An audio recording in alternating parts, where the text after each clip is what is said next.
전환기적 안보 상황과 인구 절벽 시대. 슬림화, 첨단화, 정예화를 위한 국방개혁 2.0 성공 추진을 위해 예비 전력의 역할이 중대되고 있습니다. 국가 안보를 뒷받침하기 위한 정예 예비 전력의 육성 방안은 무엇일까요? 국방 포커스 지금 시작합니다.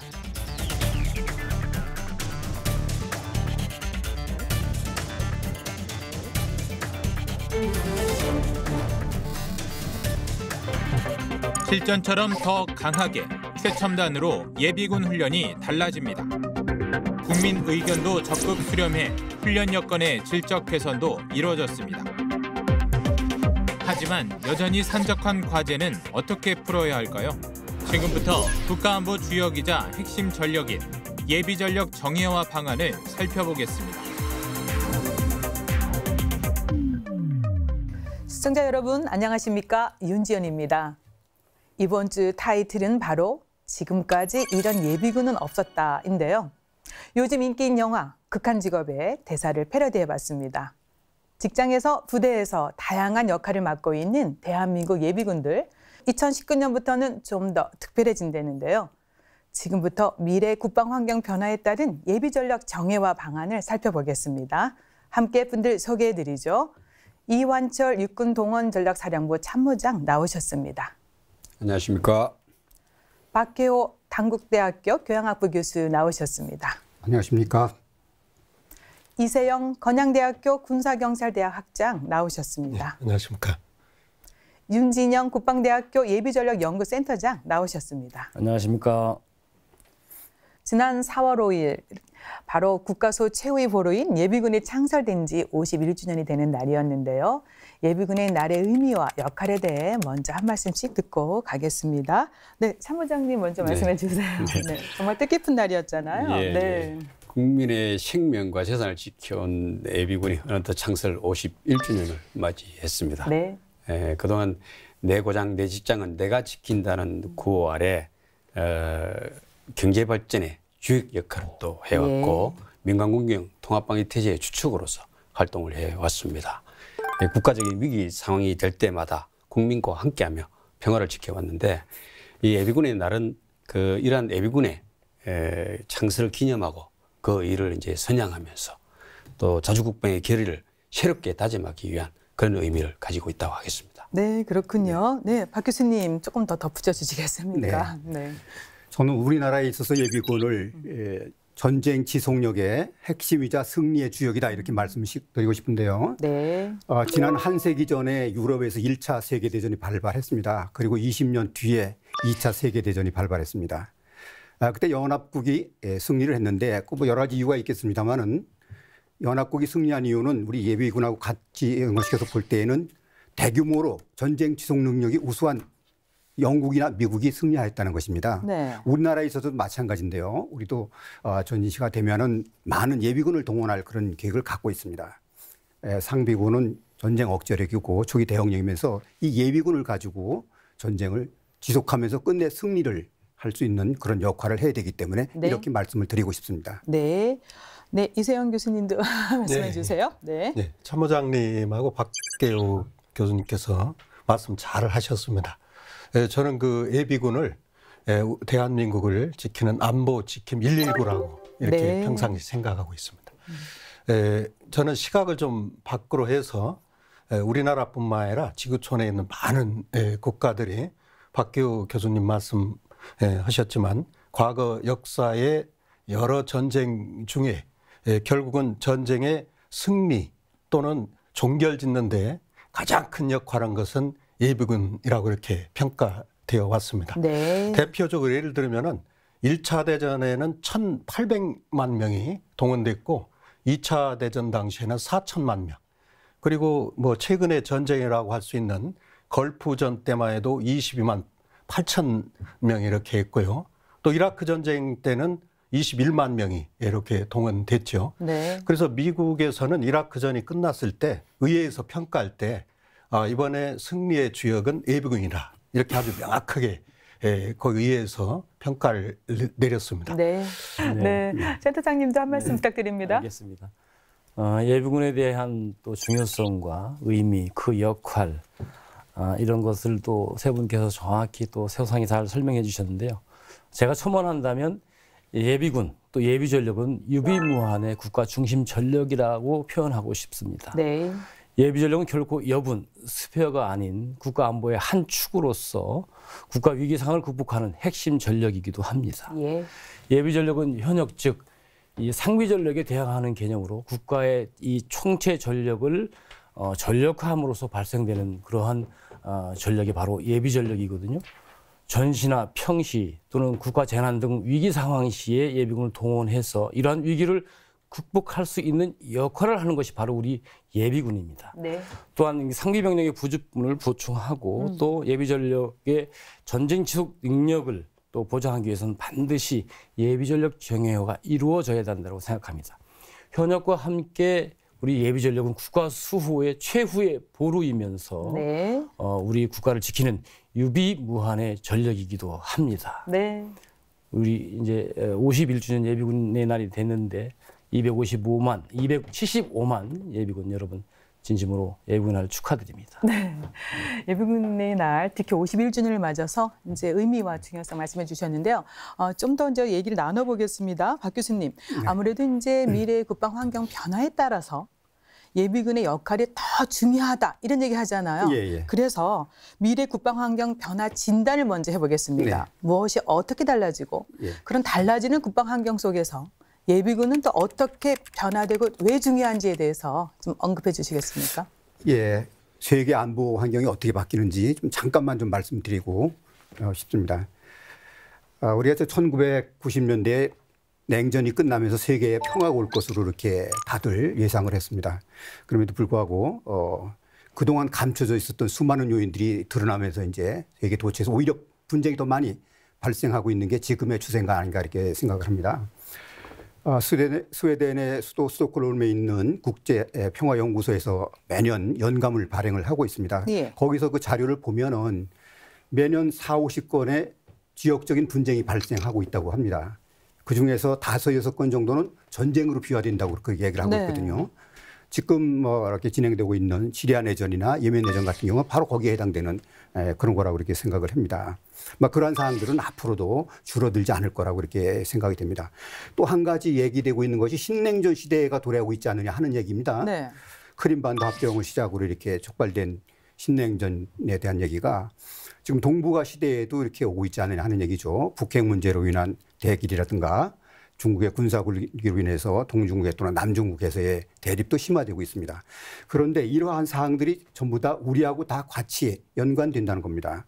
그러한 안보 환경들은 곧 우리 국방 환경에 영향을 미치기 때문에 예. 우리도 그에 따르는 대비를 해야 되지 않겠느냐 하는 얘기죠. 지금 북핵 문제를 가지고 이렇게 대화가 진행되고 뭐 잠깐 정체되어 있는 상황이긴 합니다만은 거기에 너무 이렇게 집중해서 우리의 안보 국방 환경을 소홀히 평가를 해서 대비 태세를 소홀히 하면 안 되겠다 하는 얘기입니다. 그래서 그에 맞춰서 우리 예비군 이 분야에서도 네. 대비를 좀 이렇게 해야 되지 않겠느냐 하는 생각이 듭니다. 예. 센터장님 또 말씀 부탁드리겠습니다. 지금 박기호 교수님께서 국제정세에 대한 안보 환경에 대해서 말씀을 해주셨는데 저는 동북아 안보 환경과 한반도 안보 환경 위주로 간략히 설명을 드릴게요. 먼저 전문가들의 진단에 의하면 현재 한반도 주변은 급변하는 안보 환경이라고 평가를 하고 있습니다. 동북아의 안보 환경은 주로 주요 강대국들에 의한 패권 경쟁이 심화되고 있고 또 전략적 유동성이 증가되면서 군사력 또한 강화되고 있습니다. 예. 미국과 중국은 무역 분쟁이 고조되고 있고 중국과 일본, 러시아는 남태평양 지역에 대한 해안 분쟁이 심화되고 있습니다. 특히 일본은 이 군사 강국을 가기 위한 자유대를 급격하게 지금 선진화시키고 있고 발전시키고 있으며 급속한 우경화를 추진하고 있는 이런 실태에 있습니다. 우리 한반도의 안보 정세는 남북 정상의 세 차례 회담과 9.19 군사회담에 의한 또 9.19 군사회담을 실질적으로 진행을 시키면서 군사적으로 적대적인 군사적 긴장 상태는 완화되고 있는 상태에 있습니다. 네. 반면에 미국과 북한의 정상 2차 회담이 불발되면서 또 북한의 비핵화에 대한 추진에 대한 그 불확실성으로 우리는 군사 대비태세 지속 유지하고 있다라고 말씀을 드립니다. 이러한 상황에서 정부는 국방개혁 2.0을 안정적으로 추진하면서 현역 병력 감축과 상비 병력 감축에 따른 또 선진 군 구조 개편을 추진하면서 군에 대한 첨단 전력을 강화하는 그런 노력을 하고 있는데요. 예비 전력의 정형화도 더 이상 늦출 수 없는 시대적인 요구입니다. 예비 전력의 저비용, 이 고효율의 군사력 운영 개념과 실효성이 증대되고 이미 검증이 됐습니다. 네. 그렇다면 동원 위주 부대의 발전과 첨단 전력의 조기 보완이 요구됩니다. 이렇게 동원 위주 부대의 전투 장비 현대화는 합참 기획 문서인 제2사배 전력 소요를 반영해서 단계적으로 발전을 시켜야 하리라고 생각이 됩니다. 네, 지금 두 분 교수님께서 말씀해 주셨듯이 뭐 세계 안보 상황 그리고 동북아 주변의 안보 상황이 급변하고 우리가 또 이거를 전환기자 안보 상황이라고 설명하고 있지 않습니까? 그래서 이제 예비군의 전력의 역할 중요하다는 말씀이신데 그래서 이제 우리가 그거에 발맞추기 위해서 지난해죠 동원전력사령부가 창설됐잖아요. 네, 1년 됐습니다. 1년 됐습니다. 네. 창설 첫돌을 맞은 육군 동원전력사령부. 1년을 되돌아보면 어떨까요? 성과도 있었고 또는 많은 변화도 있었을 것 같은데요. 어떻습니까, 참모장님? 저희들은 이제 임무부터 좀 먼저 말씀을 드려야 될 것 같습니다. 우리 이제 동원전력사령부의 이제 첫 번째 평시의 임무는 동원 자원 관리를 평시에 이제 집중 관리하고 또 훈련을 시켜서 전투 준비 태세를 완비해 나가는 데 있습니다. 전시에는 동원 사단하고 동원 보충대대를 정편하고 또 창설시켜서 전방 군단이 요구하는 또 시기와 장소에 저희들이 준비된 전투력을 제공하는 게 저희들이 임무입니다. 네. 이제 1년간 저희들이 이렇게 대회도 돌아보면 한 6가지, 7가지 정도를 저희들이 집중적으로 이제 저희들 조금 발전시켜 왔는데 네. 그 첫 번째가 이제 그동안 이게 군단하고 또 지역 방위 사단 또 야전군으로 이렇게 분산되어 있던 분산되고 이원화되어 있던 지휘 체계가 네. 동원전력사령부로 일원화되어 왔습니다. 그래서 이제 그 일원화된 전문화된 참모 조직에 의해서 우리 전투 준비 태세를 완비할 수 있는 그런 시스템이 정립됐다고 볼 수 있습니다. 네. 두 번째는 부대별로 상이한 편제를 전시 임무에 부합한 편제로 조정하고 또 통합시켜서 보강시켜 왔습니다. 네. 그러면서 이제 병무청하고 주기적 협업을 통해서 정예 동원 자원을 지정 관리할 수 있는 그런 체계를 발전시켜 왔습니다. 네. 세 번째는 그동안 2, 3년에 한 번씩 전방에 이제 쌍용 훈련을 해왔고 또 3년에서 4년 이렇게 해서 전방 전개 동호 보충대대가 전방 전개 훈련을 실시해 왔는데 네. 저희들이 창설되고 나서부터는 매년 1회 실시할 수 있도록 이 제도를 정비시켜 왔습니다. 예. 그거하고 병행해서 이 부대 정편에서부터 또 전방 전개 간 호송까지 훈련을 통합하고 또 이를 통합해서 평가할 수 있는 그런 시스템을 네. 구축시켜 왔습니다. 네 번째는 이제 뭐 잘 아시다시피 UAV와 또 드론, 전차, 장갑차, 또 방공무기, 자주포, 통신 장비 등 이 우리 정보, 기동, 화력, C4I 체계 이런 것들을 중기 계획에 네. 포함시켜 오고 있고 전방 부대 이렇게 개편에 따라서 무기 체계가 전환되는데 그럼 전환되는 무기 체계에 대한 전력화합 마스터 플랜을 이렇게 수립해서 전력 현대화를 단계적으로 추진을 해오고 있습니다. 네. 예. 다섯 번째는 이제 뭐 평시복무 예비군 운영 부대를 기존 8개 부대에서 저희들이 창설이 되면서 전 부대로 확산시켜 왔습니다. 또 이제 그거와 병행해서 현역 훈련도 대단히 강화시키고 있는데 네. 저희들이 이제 중점적으로 잡고 있는 것이 정신전력과 체력 이 분야입니다. 그래서 1년에 한 번은 반드시 전 부대가 100km 행군을 완주할 수 있도록 하면서 전투 프로 양성에 매진을 해 나가고 있습니다. 네. 예. 여섯 번째는 뭐 여기 우리 교수님도 계시지만 이제 141병영을 협업하고 또 산학 연구기관과 협업을 통해서 이 장병들의 자기 개발과 또 취업, 창업 지원에 힘쓰고 있고 네. 사기 복지 정진에도 노력해 나가고 있습니다. 마지막으로 미래 예비 전력의 임무와 역할 확대를 하고 또 정책 개선을 시키기 위해서 산학, 군연, 공동학술 연구를 많이 강화해 나가고 있습니다. 네. 이거하고 병행해서 이제 미국, 또 이스라엘, 또 싱가포르 등 외국 예비군과 교류도 확대해 나가고 있습니다. 네. 예.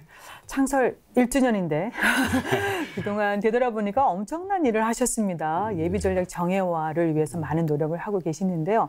동시에 이제 지난해 또 6월입니다. 국방대학교에서 우리 군 최초죠.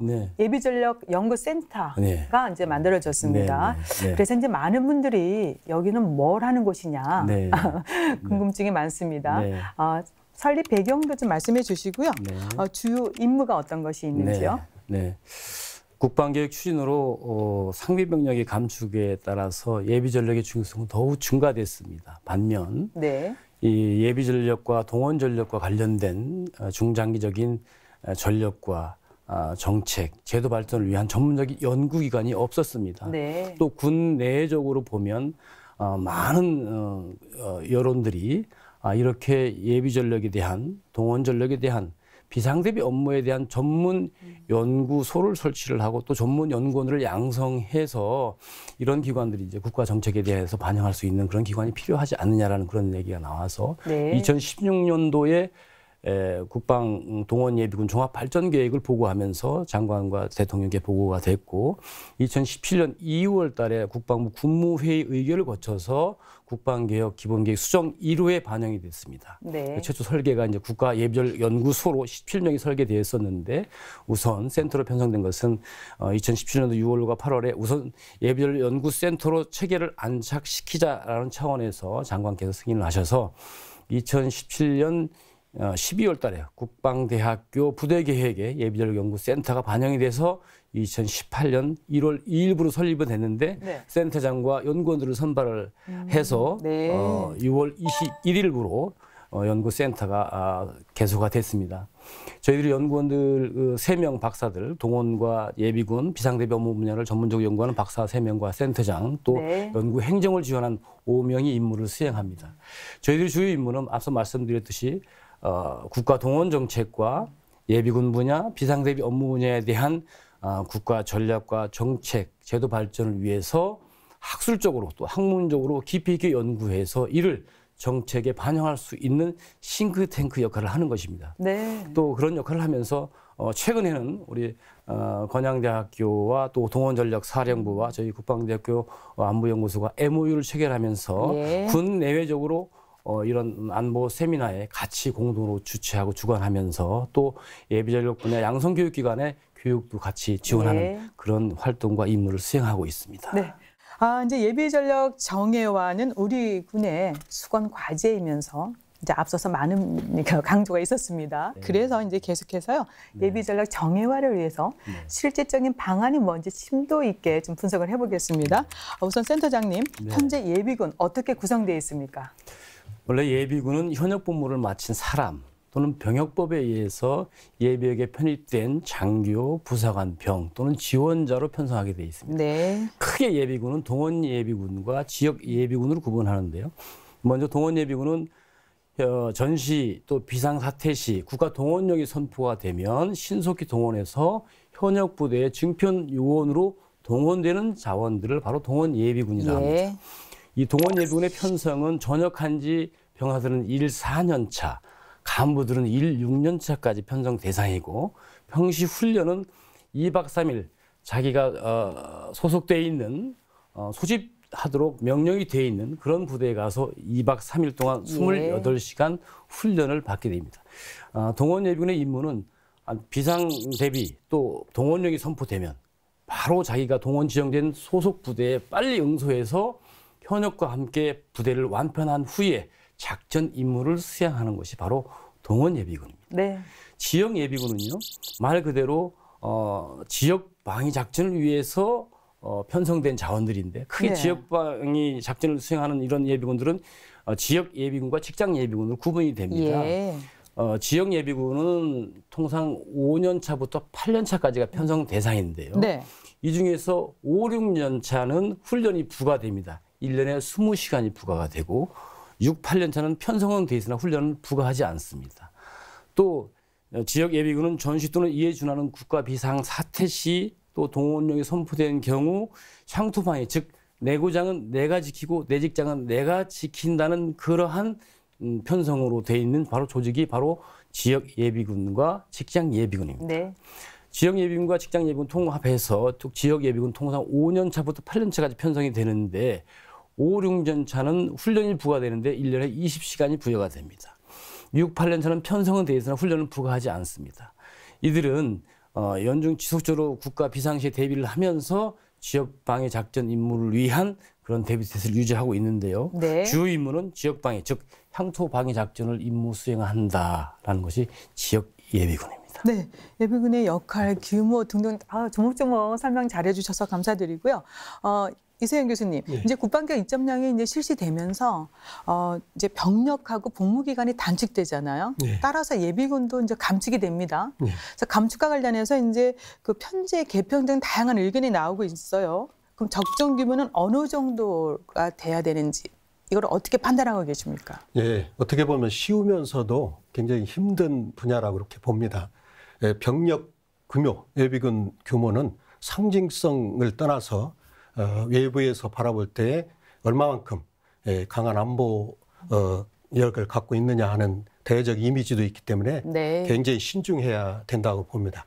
1968년 4월 1일 창설될 당시는 250만 재무장 이렇게 선언을 하고 250만으로 이렇게 출발을 했습니다. 네. 그러나 이제 여러 가지 사회 현상으로 출산율이 자꾸 줄어들어서 병력 감축은 국방개혁의 핵심 화두 아니겠습니까? 네. 그래서 이제 많은 전문가들이 이걸 적정 규모로 유지를 해야 되지 않느냐. 군복무 기간 또 그게 단축되고 그래서 최초 250만에서 375만 그러다가 이제 304만 얼마 전까지 그러다가 지금 현재는 275만 이렇게 규모로 유지하고 있습니다.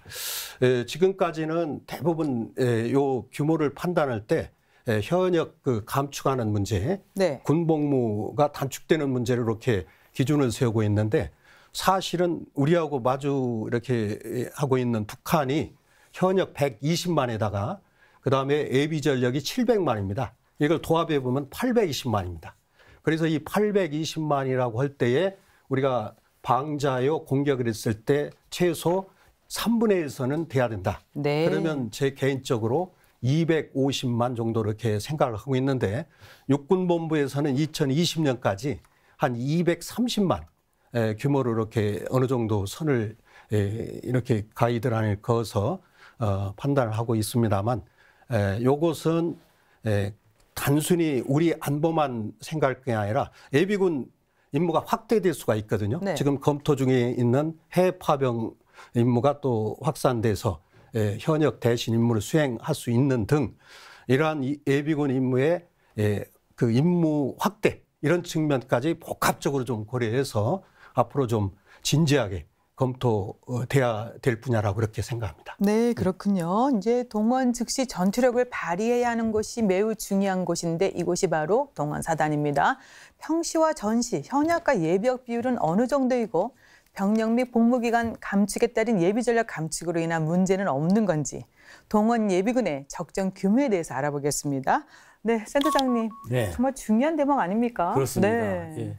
국방개혁과 군구조 개편을 뒷받침하기 위해서 동원사단과 동원 위주 부대들이 편성률이 매우 낮아졌습니다. 또 동원 예비군의 적정 규모는 한반도의 안보 환경과 군구조 개편, 상비 병력 감축과 연계해서 합동참모부에서 정확히 소요를 판단해야 하는데요. 네. 병력과 복무기간 단축에 따른 예비전력의 감축 관련된 문제 해결은 바로 예비전력을 정형화하는 것이고 또 동원사단 등 동원 위주 부대의 첨단화, 전력화로 문제를 해결할 수가 있다고 생각합니다. 현재 동원 위주 부대, 제가 얼마 전에 현장에 있는 동원사단 한 2개 부대를 가봤는데 네. 현재 전역하는 장병들은 신형 장비와 물자를 사용하고 있는데 동원사단에 가보면 과거 구형 장비와 물자를 사용하고 있습니다. 네. 이런 것들부터 빨리 신형 장비로 신형 물자로 전력화하는 것이 가장 시급히 요구된다. 네. 또 이렇게 현대화가 요구되기 위해서는 국내뿐만 아니라 군 내외적인 또 국민적인 공감대가 같이 형성돼서 이에 대한 지원이 필요하고 임무 수행이 가능한 최소한의 편제와 기능이 조직이 이루어져야 된다는 그런 현지 부대의 지휘관들 의견도 같이 들어봤습니다. 네, 그렇군요. 그래서 이제 박 교수님, 이스라엘 경우는 군 편제 자체가 네. 그 예비군 중심으로 돼 있다고 들었습니다. 예, 그렇습니다. 그래서 이제 편성비를 높여야 하는 우리 동원 사단의 경우에서도 이런 이스라엘처럼 어떤 그 편제를 검토해 볼 필요가 있지 않냐. 네. 이렇게 생각하는데 어떻게 생각하십니까? 네. 공감합니다.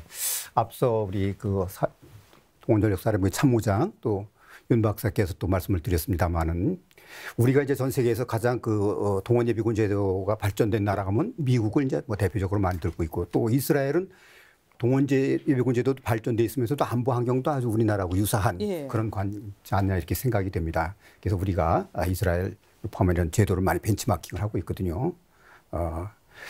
앞서 윤 박사께서 얘기했던 것처럼 우리 동원사단이 현재 많은 노력은 하고 있습니다만 문제점이 뭐 있는 것도 사실입니다.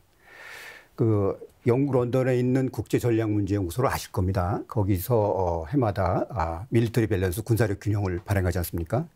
거기 자료를 보면은 이스라엘이 이제 17만 명 정도의 상비군을 갖고 있다래요. 네. 그 상비군이 말하자면 전쟁 억제력이면서 이제 초기 대응력입니다. 그리고 한 47만여 명 정도 예비 전력을 이제 예비군을 보유하고 있다고 이렇게 제시하고 있고 우리가 이제 예비군 규모도 규모지만은 거기서 눈여겨봐야 될 것은 예비군들이 갖고 있는 장비입니다. 네. 예비군들이 갖고 있는 장비들이 현역하고 차이가 없다는 겁니다. 그렇기 때문에 지금까지 이스라엘이 주변에 아랍국하고 여러 차례 전쟁을 했던 적이 있고 할 때마다 승리를 했습니다. 네. 그렇게 했던 것이 바로 그 같은 현역하고 다름없는 장비를 갖고 또 장비만 갖고 있었냐 아니면 훈련도 그 이상으로 한다는 거예요. 네. 그래서 연간 뭐 한 4, 50일 정도 이렇게 훈련한다는데 그 같은 여러 가지가 뒷받침이 되기 때문에 그 같은 예비군이 전쟁의 승리의 주역으로 그 역할을 한다는 겁니다. 네. 그렇게 되려면은 우리 정책 당국에서 여러 가지로 관심을 가져야 되지 않겠느냐 이런 생각이 들어갑니다. 네, 장비와 훈련이 더 보완돼야 한다고 의견 주셨는데요. 근데 지금 이제 예비 이제 병력도 어쩔 수 없이 이제 감축될 수밖에 없는데 지금 최근에 보니까 예비군 훈련 관련해서 뭐 면제도 나오고 보류도 나오고 뭐 여러 가지 이야기가 있던데요. 어떻게 해야 됩니까, 교수님? 가장 이슈가 되는 화두를 꺼내셨는데요. 이 보류 제도는 사실 그 배경 자체는 굉장히 의미가 있습니다. 우리가 예비군 훈련을 하는 것보다 지금 예비군이 현장에 수행한 업무가 국가에 더 크게 기여할 수 있다면은 예비군 훈련을 다소 보류하더라도 그 임무를 완벽하게 수행하는 게 큰 이익이다. 네. 이렇게 이제 판단할 때 보류 제도는 아주 유익한 제도가 되는 거죠. 그리고 보류 제도가 처음 생길 때 그때는 대학 가는 그 비율이 굉장히 낮았습니다. 네. 그리고 그 대학생은 결국은 이제 졸업해서 국가의 중요한 인재가 되기 때문에 대부분 국민들도 그걸 굉장히 공감을 했습니다. 근데 지금 하시다시피 대학 진학률이 70% 이상을 상회하고 있는 상황이라면은 이제 그 보류제도에 대해서 아주 심각한 어떤 전문가들은 이번 기회에 완전히 그 제도 자체를 폐지해야 된다는 폐지론까지 네. 주장합니다. 제가 이제 조금 심도 깊게 그 문제점을 짚어보면은 지금 전체 동원되는 자원의 4년차 이내입니다. 거기에 35% 이상이 보류 자원입니다.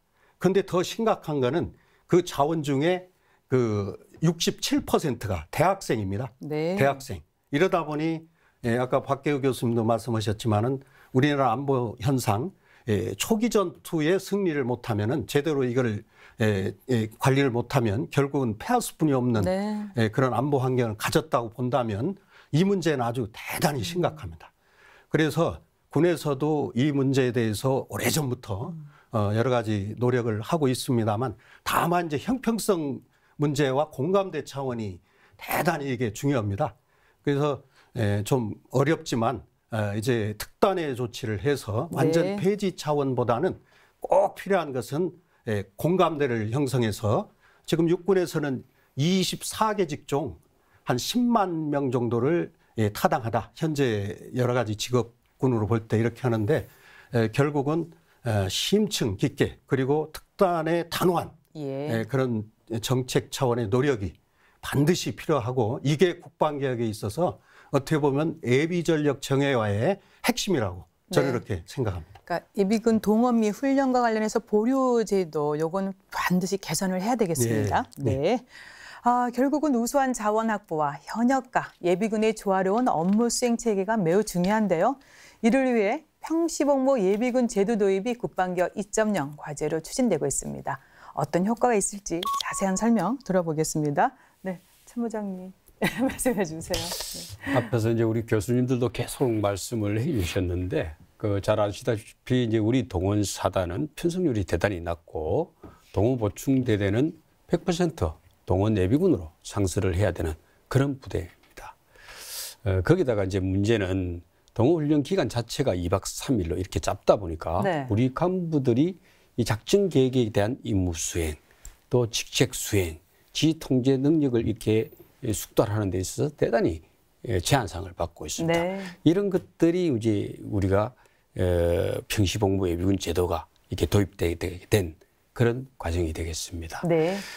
즉 평시복무 예비군 주대는 편성률이 낮은 부대 이런 제한상을 극복시켜서 전시 완편 속도와 전투력 발휘를 보장해 줄 수 있도록 평시에 예비역 간부를 평시부터 군에 복무토록 하는 그런 제도입니다. 네. 그 중에서 이제 비상금 우리 복무자는 예비역 간부 중에서 희망자를 저희들이 받습니다. 네. 그 희망자 중에서 선발권을 가진 부대에서 심사를 통해서 선발을 하고 네. 선발에 통과된 인원들만 연간 15일 동안 군에서 복무토록 하고 있습니다. 네.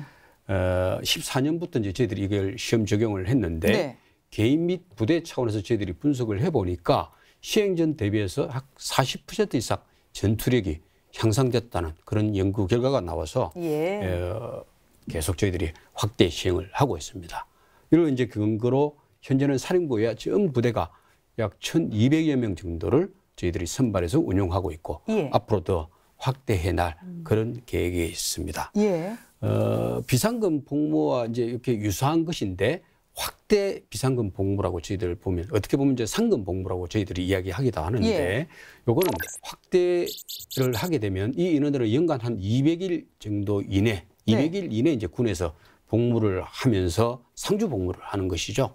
그러면서 동원 사단이나 이런 중요한 부대, 전시 청창설 부대 전시 직위 중에서 전문성이 요구되는 직에 저희들이 보직을 하고 또 상주 근무를 하면서 직무 성과가 달성되는 그런 직에 저희들이 이 인원들을 운용하기 위해서 네. 계획을 하고 있습니다. 지금은 이제 국방부하고 육군본부에서 이 제도를 정상 진행하기 위해서 노력 중에 있는 그런 과정이 있습니다. 네. 네. 설명 들어보니까 파트타임 비상근 복무 제도를 그렇죠. 이제 확대한다는 말씀이신데 그렇죠. 근데 이제 한 가지 제기되는 문제가 이 제도가 확대되는 거에 대한 어떤 국민의 어떤 공감대 형성 부분도 있고요. 해서 아무래도 센터장님 좀 더 설명해 주실게. 이제 평시복무 예비군 제도가 가지고 있는 기대 효과 짚어주시고 또 다른 군사 선진국도 이런 유사한 사례가 있는지 소개해 주시겠습니다. 알겠습니다. 지금 동원전력사령부 참모장께서 제도 소개와 필요성에 대해서 소상히 설명을 잘 해주셨는데 2014년도에 시험 운영을 해서 15년도에 한번 평가를 해봤고 17년도에 한번 평가해 두 번을 평가해 보니까 임무 수행 능력이 아주 우수하더라.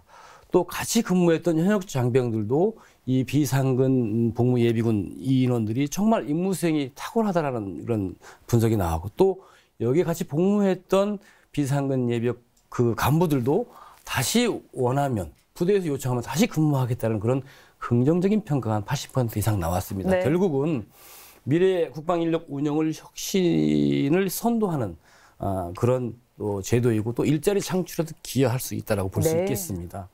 국방 인력 운영 풀을 확대하고 또 정형화된 강군을 육성하는 데 기여할 수 있는 제도라고 네. 생각합니다. 이 미국과 이스라엘 등 이 군사적 선진 국가는 이미 이렇게 적용을 하고 있거든요. 네. 또 이렇게 평시 복무 예비군 제도를 우리가 조기에 시행하기 위해서는 예비군 법과 병영법, 또 관련 법령들을 개정해서 또 예산이 편성돼야 되고 국민적인 네. 공감대 형성이 매우 중요하겠습니다. 이와 관련된 것은 국회에서 지금 입법 의뢰화돼서 현재 지금 검토 중인 것으로 알고 있습니다. 네. 아까 말씀하셨던 선진국 사례를 네. 보면 미국이나 이스라엘 말씀해 그렇죠. 주셨는데 미국과 이스라엘, 스위스, 호주 등도 이렇게 운용을 하고 있는 나라가 예. 있습니다. 먼저 미국은 총병력이 220만 명인데요. 현역이 134만 명, 예비군이 86만 명, 39%가 예비군입니다. 예. 이 중에서 비상근 예비군 79만 명인데 파트타임이라고 해서 TPU, Troop Program Unit라고 해서 부대 편성 예비군이라고 합니다. 이들은 연 14일부터 39일까지 해당 소집 부대에 가서 훈련을 하면서 일당을 지급받고 있습니다. 예. 또 상근 예비군은 7만 명인데 이건 풀타임 액티브 가드 리저브라고 해서 연 180일부터 계약 기간까지 근무하면서 이들은 현역과 동일한 급여 체계를 받습니다. 네. 미국의 예비군들은 그 인센티브가 있는데요. 우수 복무자에 대한 예비역 진급도 시켜주고 금융과 의료, 학자금 혜택 등 군 복지시설 이용하는 등 같이 현역과 동일한 네. 대우를 받고 있습니다. 이스라엘을 살펴보면 총병력이 64.1만 명입니다. 이 중에서 현역이 한 18만 명이 되고 예비군이 46만 명, 거의 71%입니다. 이스라엘 같은 경우는 18세가 되면 병역 징집 의무가 내려오고 또 장교는 48개월 동안, 부사관과 병원 32개월 동안, 여군은 24개월 동안 근무하도록 되어 있는데 네. 남녀 공이 38살부터 44살까지 의무적으로 예비군에 편성하도록 되어 있습니다. 네.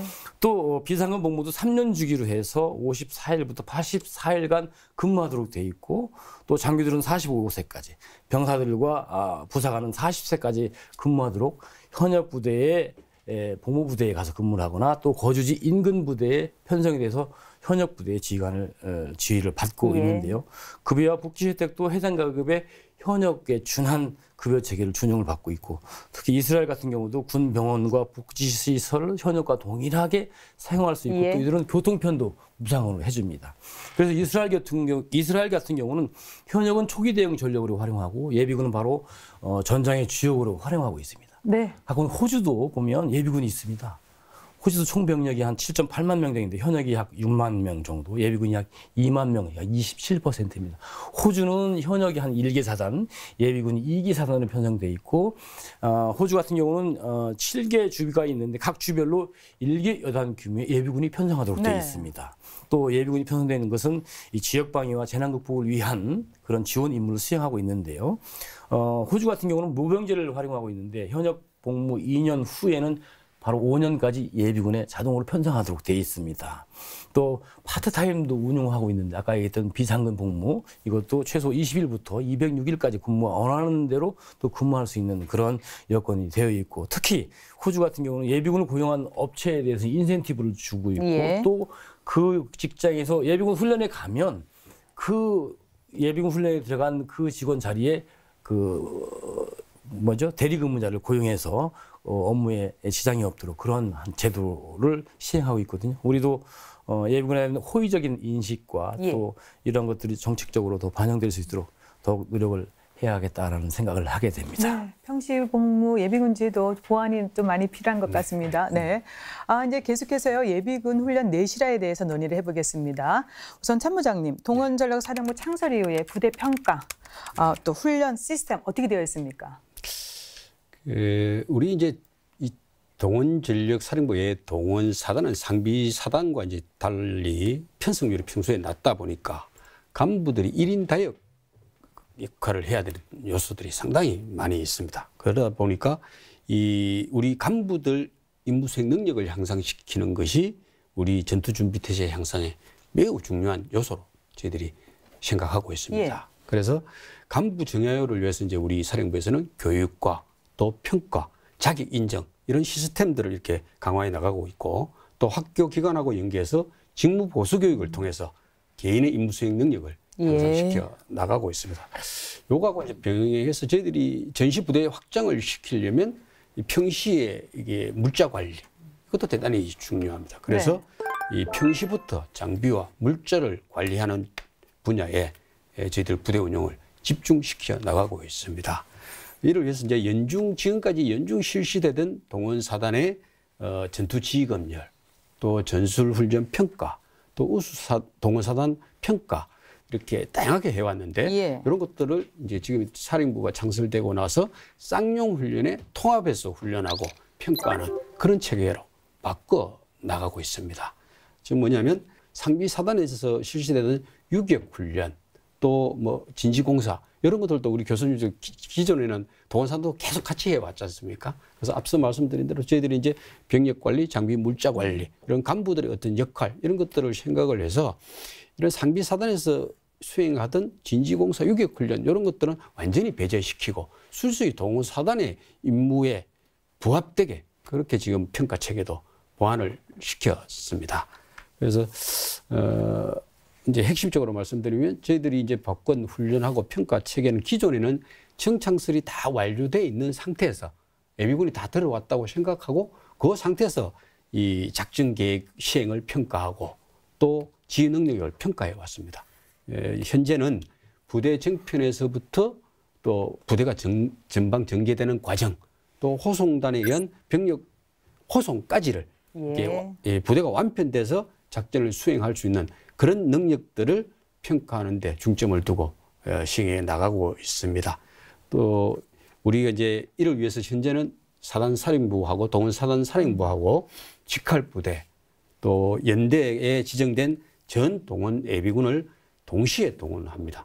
또 전시에 동일한 상황을 조성해서 훈련을 하기 위해서 우리가 치장되어 있는 치장 장비하고 물자도 다 그대로 다 해체해서 활용함으로써 수시로 기능 발휘를 점검하고 또 부족 소요도 재확인하고 조치하는 등 전투 동원 준비 태세를 이렇게 격상시켜 나갈 수 있도록 해나가고 있습니다. 네, 그렇군요.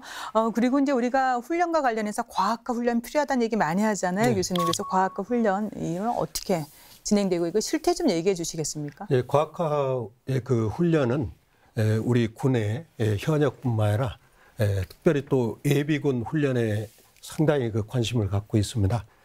세 가지 정도로 그 필요성을 말씀드리면 우선 첫째는 현실적으로 예비군 훈련을 과거처럼 그 현역들이 처음부터 끝까지 보살피는 그런 여력이 없습니다. 네. 뭔가 이제 체계적으로 조직적으로. 두 번째는 또 뭐가 있냐면은 지금 우리 군은 병력은 전체 줄지만 첨단화 과학화군으로 갑니다. 네. 그런 측면에서 예비군도 짧은 기간의 훈련에 들어와서 그런 감각 속에 해야 결국은 그것이 나중에 전체적으로 전쟁이 있어서는 안 되겠지만 네. 적응할 수 있는 아주 중요한 거죠. 그다음에 훈련경이 진짜 자꾸 줄어들고 여론이 그렇게 되다 보면은 짧은 기간에 훈련 효과를 이렇게 달성해야 됩니다. 성과를 극대화해야죠. 그런 측면에서 군에서는 오래전부터 과학화 훈련장을 설치해왔고 네. 현재는 한 5개소가 이렇게 운영되고 있고 앞으로 2024년까지 40개소를 단계적으로 이렇게 설치할 계획이 있습니다. 그런데 문제는 이 40개를 계획대로 설치하려면 현재 기준으로 했을 때 9,900억 그러니까 거의 1조 가까운 예산이 투입돼야 된다는 문제가 있고 네. 또 과거에 있는 설치된 것이 그대로 유지되는 게 아니지 않습니까? 네. 유지비가 또 들어가다 보면은 국민적인 공감대 형성이 대단히 중요하죠. 그러니까 결국은 이런 과학화 훈련장은 우리 예비군만 사용한다. 현재도 잘 하고 있지만은 그것이 아니라 국민들의 소위 말하면 와서 가족 단위로 와서 또 같이 즐기고 또 안보의 어떤 나라 사랑의 소중함도 아는 그런 융복합적인 활용 방안을 지금보다 훨씬 대국민 가까이 가는 방향으로 해서 그 예산 확보하는데 오히려 국민들이 그래, 그게 꼭 필요해 이렇게 나오는 방향인 그런 창의적인 홍보 노력이 좀 더 필요하다고 그렇게 생각이 듭니다. 네. 그리고 센터장님 오히려 이제 과학화 장비로 활용 시에 거꾸로 이제 우려될 수 있는 문제도 있지 않을까 싶은데요. 네. 그렇죠. 지금 이수영 교수님께서 예비군 훈련 그 과학화 훈련장과 관련된 내용을 말씀해 주셨는데요. 이 내용은 현재 전국에 산재되어 있는 대대급 예비군 훈련장이 약 200여 개가 있습니다. 네. 이를 광역화해서 2020년, 24년까지 여단 단위 40개소로 과학화하자라는 그런 사업이 추진되고 있고 또 이렇게 과학된 훈련장은 지역 주민에게도 개방을 해서 예. 군과 민이 이렇게 같이 상생하면서 어울리는 그런 훈련장으로 만들어지는 거거든요. 이 마일 장비와 유수한 교전 훈련 장비로 이제 분대 단위 시가지 전투나 또 실전적 야외 전술 훈련 이런 것으로 인해서 많이 흥미가 유발되고 있습니다. 또 시뮬레이션을 이용한 영상 모의 사격과 실내 사격 다양한 장소에서 전투 사격을 통해서 전장 체험을 할 수 있는 그런 전투 기술도 숙달을 시키고 네. 있거든요. 문제는 이 문제라기보다는 우려되는 것인데 이 국가인 가학화 장비들을 이렇게 계속 관리 유지하기가 사실 쉽지가 않습니다. 이렇게 장비를 운용하다 보면 고장 날 수 있지 않습니까? 예. 이렇게 고장 난 것에 대한 정비 소요가 증대되는 이런 것에 대한 우리가 대책이 요구되고 또 열심히 훈련하다가 자기 이 부지든 훈련하든 장비가 파손됐을 때에 장비 파손을 한 예비군에게 그것을 전가하면 안 되겠다. 그 주요 장비에 대해서는 우리가 보험도 체결을 하는 등 이러한 네. 예비군 훈련을 정말 자유롭고 열심히 땀 흘리면서 훈련할 수 있는 여건도 만들어줘야 되겠다고 생각을 합니다. 향후 예비전력 정예화를 위해서도 또 예비군 훈련의 과학화와 첨단화의 필수 요소인데요. 이런 장비들이 이제 4차 산업혁명과 연계해서 계속 발전시키라는 것은 참 우리 정부의 몫이고 국방정책을 추진하는 분들의 몫이지만 또 국민의 한 사람인 예비군의 훈련 보상비도 이제는 현실화시켜야 예. 되겠다라는 것도 먼저 화두를 한번 꺼내봅니다. 네. 또 첨단 장비를 훈련에만 활용하는 게 아니고 실제 작전에도 활용하는 방한 모색도 중요할 것 같은데요. 동원전력사령부에서 이제 4차 산업혁명과 연계한 예비전력 정예화를 주제로 산학연군 이 세미나를 개최했다고 이제 말씀해 주셨는데 그 세미나에서 어떤 의견이 나왔고 또 어떤 생각이 보완되는지 좀 듣겠습니다. 참모장님, 네.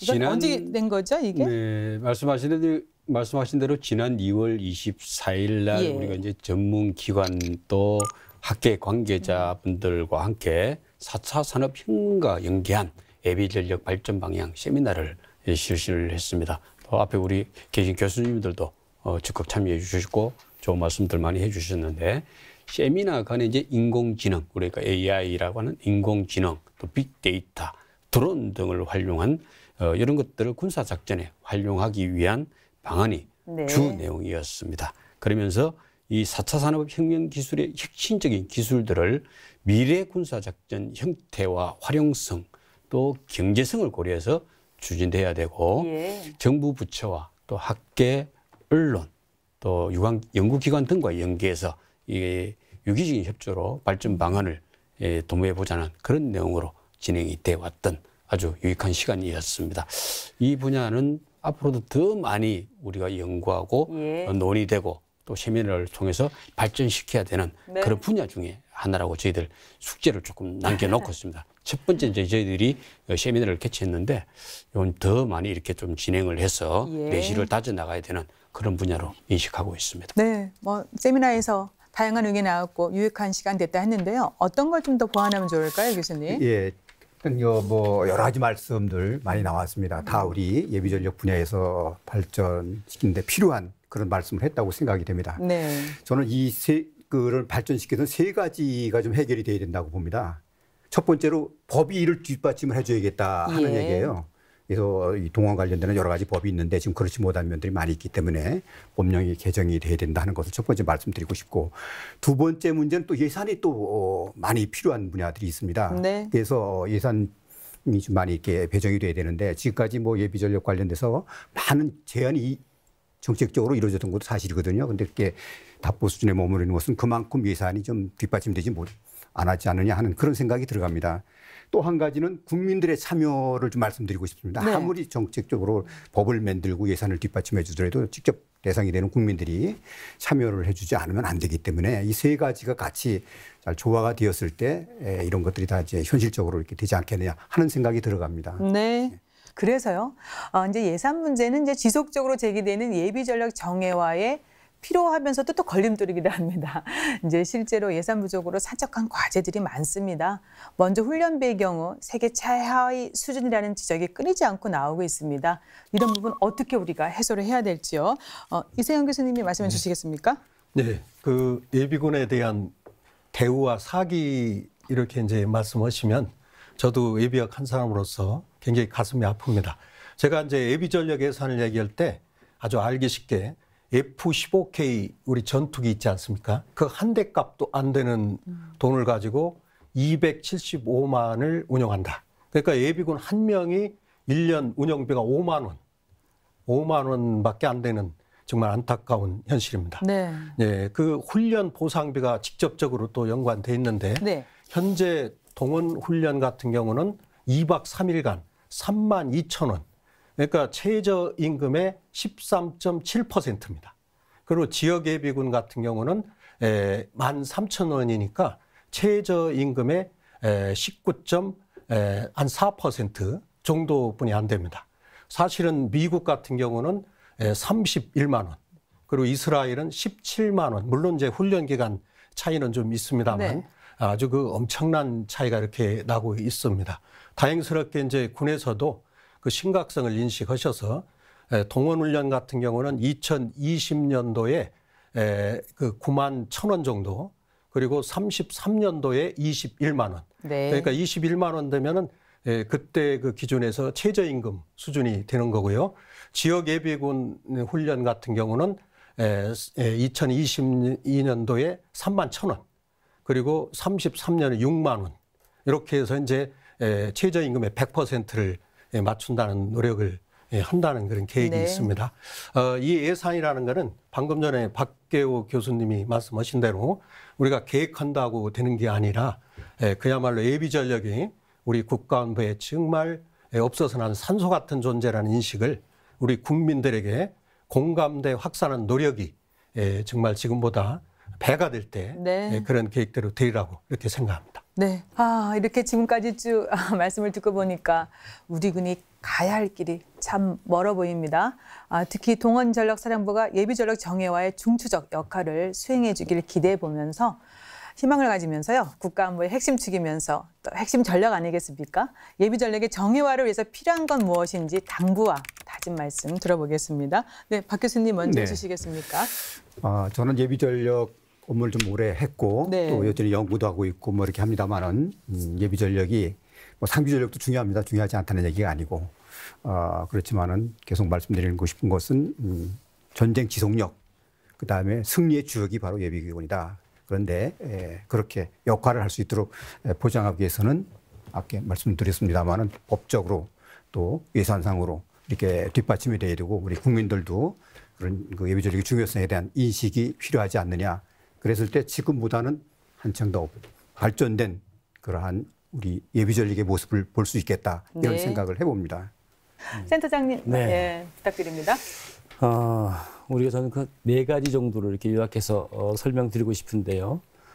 국방개혁 2.0 예비전력 정예화를 적극 추진하기 위해서는 현재 275만 예비군을 과감하게 적정 규모로 조정할 필요가 있겠다. 그래서 정예화된 예비전력으로 다시 재편성하는 것이 좋겠다. 현재 국방 예산의 0.3%입니다. 올해는 다행히 훈련비가 16,000에서 32,000원으로 올라서 약 1,600억 정도가 이제 반영이 됐는데 이렇게 과감한 조정 편성을 통해서 우리가 예비전력 예산도 확보하는 것이 아닐까 생각이 되고, 두 번째는 현재 시행 중인 비상근 복무 예비군 제도를 전 부대에 좀 조기에 확대를 하고 평시 복무 예비군 제도를 빨리 도입해서 전투력 증강에 좀 기여할 수 있는 그런 노력을 좀 했으면 하고, 세 번째는 4차 산업혁명 시대에 연계한 예비군 훈련장의 과학화 또는 성과 위주 예비군 훈련도 적극적으로 시행해야 되겠다는 얘기를 합니다. 끝으로 확고한 목표의식과 혁신의 의지, 또 국민적인 공감대 형성, 그리고 현장과의 소통을 통해서 예비전력 강화를 위한 실제 전력으로의 변환이 좀 지켜야 되겠다라는 그런 생각을 합니다. 저희 그 오늘 대담시 논의됐던 이런 내용들은 국방대학교 예비전력연구센터에서도 전문적이고 학술적으로 깊이 있게 연구해서 정책 제언을 하도록 연구에 더 진력을 하겠습니다. 네, 계속해서 애써주셔야 됩니다. 감사합니다. 네. 교수님, 네. 우선은 51주년은 작년입니다. 가정으로 봐서는 모든 애로와 어려움을 다 극복하고 이제 우뚝 선 가장인데 정말 든든합니다. 저는 전설의 새인 기파조 이 말씀을 간단히 드리는데, 기파조는 몸이 하나입니다. 머리가 두 개입니다. 결국은 우리나라 안보에 있어서는 현역과 예비역은 한 몸입니다. 네. 우리가 잘못 생각한다기보다는 치중된 생각, 현역이 있어야 된다, 예비 전력이 있어야 이런 차원을 이제 뛰어넘어서 한 몸으로서 어느 쪽에서 잘못된 그 약을 먹으면은 몸에 들어가면 한꺼번에 죽을 수뿐이 없는 그야말로 우리 국가 안보에 있어서 정말 의미 있는 그런 새라고 봅니다. 기파조의 그 모습을 우리가 그려가면서 동반자적으로 현역과 예비역이 한 몸이 되는 그러한 의미 있는 예비군의 날이 됐으면 이렇게 바랍니다. 네, 정말 중요한 말씀 해주셨습니다. 참모장님 말씀 마무리 부탁드리겠습니다. 어떻게 보면 이제 다짐이라고 하면 좀 긴장되기도 합니다. 육군에게 있어서 우리 동원전력사령부 또 예비전력은 유사시에 적과 싸울 수 있는, 싸워 이길 수 있는, 승리할 수 있는 핵심 전투력이 될 것입니다. 앞서 계속 이렇게 말씀이 나왔지만은 노후된 장비, 또 부족한 짧은 훈련 시간, 제한된 예산, 이런 것들 제한 사항들을 극복하고 또 동원 즉시 임무 수행이 가능한 부대로 육성해서 전방 부대에 제공하는 것이 우리에게 부여된 핵심 과업이라는 것을 동원전력 사령부 또 참모장도 참모장 입장에서 또 참모장 잘 알고 있습니다. 이러한 사명을 완수하기 위해서 혼신의 노력을 다해 나가겠습니다.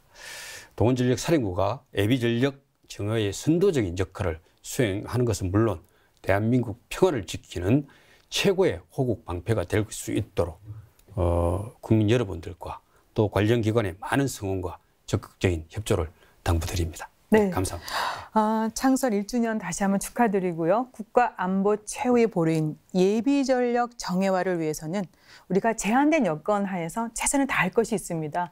동시에 꾸준한 예산 확보 필요하겠죠. 네. 육군전력동원사령부의 효율적인 기능 역할을 위해서는 또 두 분 교수님 계속해서 조언 필요합니다. 네. 우리 시청자 여러분들께서도 예비 전력 중요성을 다시 한번 인식해주는 그런 시간이 되었으면 합니다. 네, 도움 말씀 오늘 여기서 마치겠습니다. 고맙습니다. 네, 고맙습니다. 성공적인 국방개혁 2.0 수행을 위해 상비병력 감축은 불가피하며 예비전력 정예화는 필수 과제입니다. 육군동원전력사령부 중심의 임무 수행 체계 기반 구축으로 선택과 집중을 통한 예비전력 내실화를 기대해 보면서 함께하신 국방포커스 오늘은 여기서 마치겠습니다. 함께해 주신 여러분 고맙습니다. 다음 주에 다시 찾아뵙겠습니다. 안녕히 계십시오.